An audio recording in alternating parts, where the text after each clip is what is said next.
Hey guys, and welcome back to Good Food Made Better. Today I'm going to be showing you how I make my creamy salmon pasta. It's really good. It's full of all kinds of flavors with our seasoning that we're going to be using. First thing you're going to want to do for this recipe is make sure you went ahead and got your pasta boiled, drained, and set aside. Then we're going to be needing a medium-sized skillet. We're going to be adding our olive oil and our garlic. You're also going to want to set out a smaller size skillet.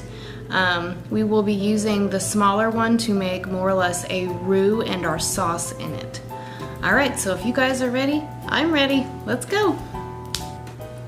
Alright, you're going to want to get your medium-sized skillet put over a medium-high heat.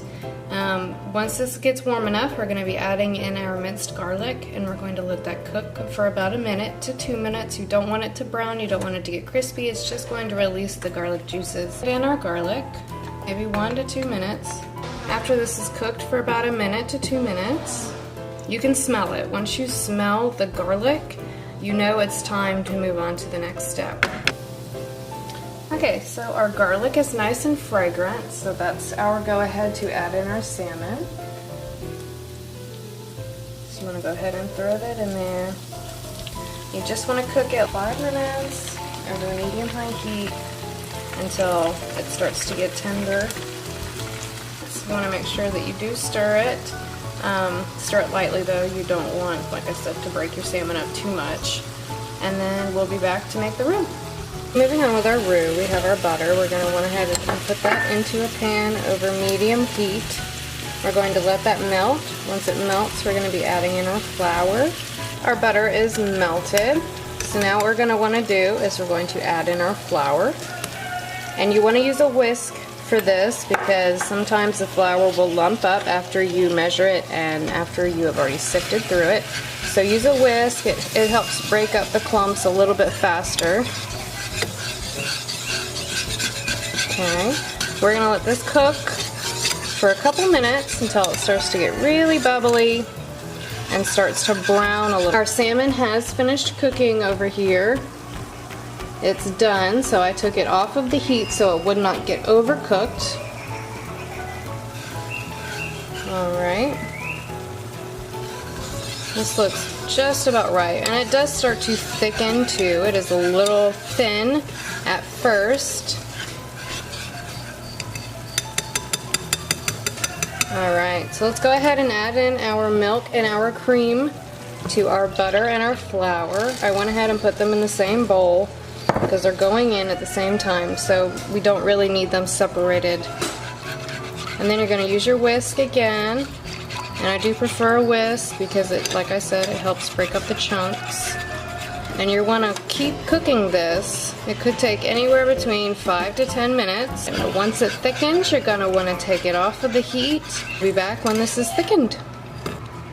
Okay, so as you can see, it is definitely thickened.